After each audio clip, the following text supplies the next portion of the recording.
for fashion show. And Vietnamese for festival, 150, and Get the Line, $100, and Mo Ngat Pok restaurant, $100, and Home Silalong, $100, and Sister Song, Swaniji, $50, and Sipai Pukam Sipai Pukam, $50, and Pon Team Kawan, $50, and Walai Sipong, $50, and Mali Kawan, $50, and Pon Tilayong, $50, and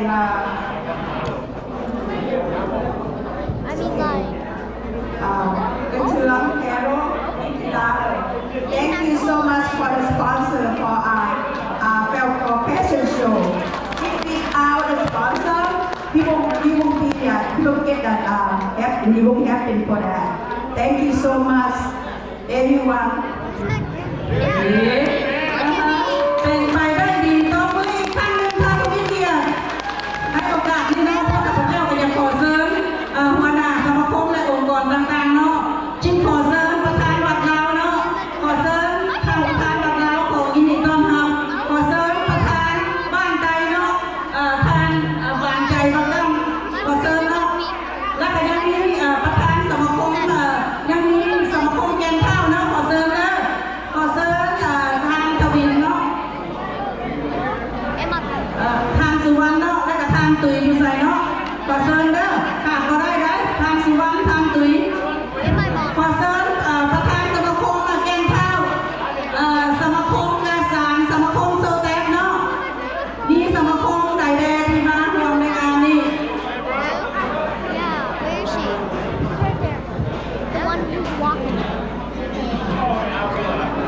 Isn't that Ori? แล้วยังมีสปอนเซอร์ของพวกข้าพเจ้าที่มาเป็นสปอนเซอร์พิเศษก็คือเจ้าสีสมุทรคุณละมุดและเจ้านิดคุณละมุดเนาะขอเสริญทั้งสองเด้อเจ้าสีสมุทร The fourth. จะน้องทองรอเนาะท่านจะน้องทองรอมานี่ก็ขอเสริญเด้อฉะนั้นในโอกาสนี้ถ้าทางสมาคมใดที่ยังบ่ทันได้ประกาศนั้นก็ขอเชิญเด้อขอเชิญขึ้นมาขึ้นเวทีนี้ในโอกาสนี้ทางประธานวัดลาวเพิ่นจะมีคำอาศัยเล็กๆน้อยๆเนาะขอเชิญ Look at me. Look like สวัสดีพี่น้องญาติพี่น้องทุกคนที่อยู่ในสถานที่แห่งนี้ที่มาในร่วมในงานมิสทีลาวของรัฐเอวาพี่น้องทัพเจ้าเองในสื่อวงศักดิ์ในวันเป็นประธานประจำวันลาวที่ตะวันอยู่เมืองอินมอยรัฐเอวาของเขาเขามีความรู้สึกยินดีที่ถึงเป็นเกียรติที่ได้ทุกเชิญมาร่วมในงานก็มิสทีลาวของรัฐเอวาเขาก็มุ่งเข้าใจอะไรนำทุกทางที่ให้เกียรติมีการในงานนี้วันนี้ถ้าเราเองก็มีสิ่งแล้วเราก็ไล่เราเพียงพอแค่อะไรจะกับมาข้อมูลเข้าใจนำมิสตรีลาวที่ได้ร่วมแห่งร่วมใจกันช่วยสร้างสาบูรณะสร้างสาและช่วยเหลือในสิ่งต่างๆภายในวัดเราที่จัดขึ้นมาเป็นงานบุญพระป่าของบุญเดือน5ของบุญในเราแต่ขอโมกเข้าใจได้น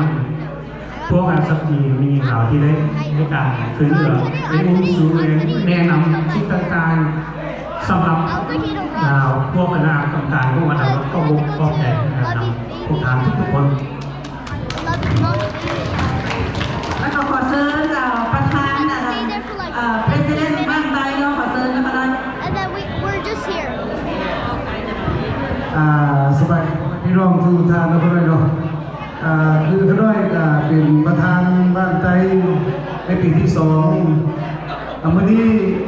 ก่อนอื่นขอบใจแสดงความยินดีครับประธานในของเพิ่นเนาะคือสตรีลาวคือได้หงเพิ่นแล้วก็ประกาศใหม่ขอให้สุขให้ดีเด้อต่อไป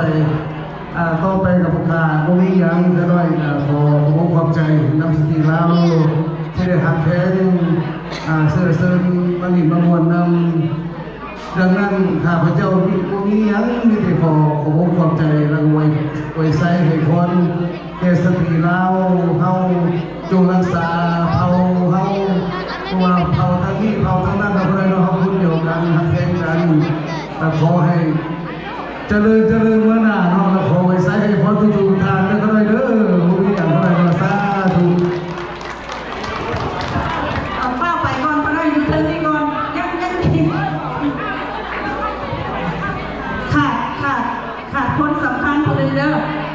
Mr. Ken Joker can you please come up ขาดก็ได้ไปแสงสีไปแสงสี Thank you very much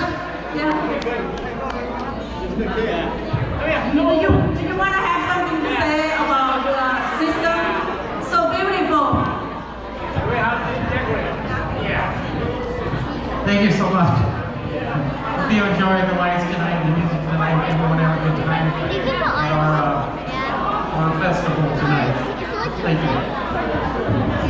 ค่ะก็ได้คนนี้แหละไปเซ็งดีขอเชิญโอเคขอเชิญด้วยนะของนะ Hi Supreme and Cousin พี่น้องเด้อรอบลำวงรอบกระบี่ขอมอบให้ทุกๆท่านที่มาในงานนี้